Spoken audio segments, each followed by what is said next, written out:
పెద్దపల్లి జిల్లా ఎరుకుల సంఘం నూతన కార్యవర్గాన్ని ఆదివారం ఎన్నిక చేసినట్లు తెలంగాణ ఎరుకుల ప్రజా సమితి రాష్ట్ర అధ్యక్షులు కేంసరపు తిరుపతి తెలిపారు. ప్లస్ క్లబ్లో ఆదివారం నిర్వహించిన సమావేశంలో ఎన్నిక చేశారు. మరియు జిల్లా అధ్యక్షునిగా మానుపాటి రవి, ప్రధాన కార్యదర్శి అల్లెపు సదన్న, ఉపాధ్యక్షులుగా లోకిని రాజయ్య, మానుపాటి ఆంజనేయులు, రేవెల్లి శ్రీనివాస్, సహాయ కార్యదర్శులుగా మానుపాటి అనిల్, లోకిని సది, కోశాధికారి అల్లెపు లక్ష్మీకాంతారావు ఎన్నికయ్యారు. ఎన్నికైన వారికి సంఘం సభ్యులు శుభాకాంక్షలు తెలిపారు.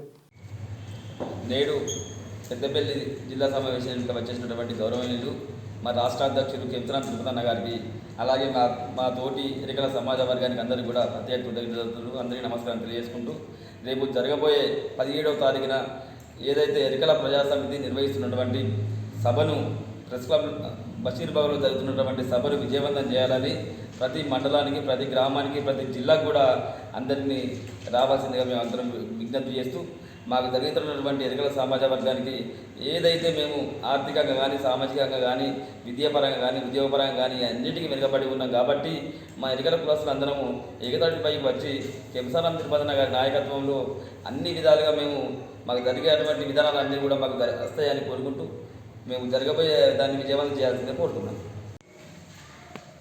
ఈరోజు తెలంగాణ ఎరికల ప్రజా సమితి పెద్దపల్లి జిల్లా ముఖ్య కార్యకర్తల సమావేశం రేవెల్లి తిరుపతి గారు మరియు మాన్పాటి శ్రీనివాస్ గారు మరియు మాన్పాటి రవి గారు ఆధ్వర్యంలో ఏర్పాటు చేయడం జరిగింది. ముఖ్యంగా ఈ సమావేశం యొక్క ముఖ్య ఉద్దేశం ఏంటంటే, ఈ నెల డిసెంబర్ 17వ తేదీన బషీర్బాగ్ ప్రెస్ క్లబ్లో తెలంగాణ ఎరికల ప్రజా సమితి ప్రతినిధుల సభను నిర్వహించడం జరుగుతుంది.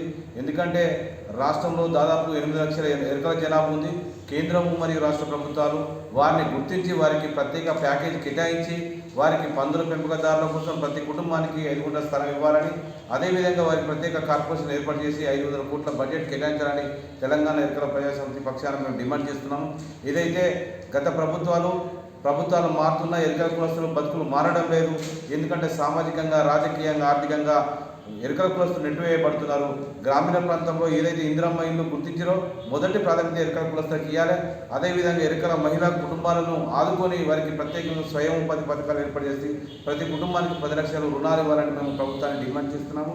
ఎప్పటికైనా రేవంత్ రెడ్డి గారు మాకు స్పందించి మా కులస్తులను గుర్తించి మాకు ప్రత్యేక ప్యాకేజ్ కేటాయించి ఎరికల కులస్తులను ఆదుకున్నట్టయితే మేము మర్చిపోమని మేము ముఖ్యమంత్రి గారిని కోరడం జరుగుతుంది. ఏదైతే గత ప్రభుత్వం కేసీఆర్ గారి ప్రభుత్వము పందుల పెంపకదారుల కోసం కొంత జీవో తీసి బడ్జెట్ ఏర్పాటు చేసిందో ఆ బడ్జెట్ను ఎరికల కులస్తులకు కోసం ఖర్చు పెట్టాలని మేము ప్రభుత్వాన్ని డిమాండ్ చేస్తున్నాము. ఈ నెల 17వ తేదీన ప్రతి ఒక్కరూ పెద్దపల్లి జిల్లా వ్యాప్తంగా ఉన్న తెలంగాణ ఎరికల ప్రజాప్రతినిధులు అందరూ వచ్చి అధిక సంఖ్యలో వచ్చి సమావేశాన్ని ఏర్పాటు చేయాలి. ఈ సమావేశం అనంతరము తెలంగాణ ఎరికల ప్రజా సమితి పెద్దపల్లి జిల్లా కమిటీ నూతన కమిటీ ఎన్నుకోబోతున్నాము. కాబట్టి ఎరికల ప్రజలారా మీకు అండగా ఉంటుంది తెలంగాణ ఎరికల ప్రజా సమితి. ఎప్పటికైనా గ్రామీణ ప్రాంతాల్లో, మండల ప్రాంతాల్లో మరియు ఏదైతే ఏకలవ్య చరిత్ర ఉందో అది ప్రతి జిల్లా కేంద్రంలో, మండల కేంద్రంలో ఏకలవ్యుని విగ్రహం ఏర్పాటు చేయాలని మేము తెలంగాణ ప్రజా సమితి పక్షాన కోరుతున్నాం. జై గురు.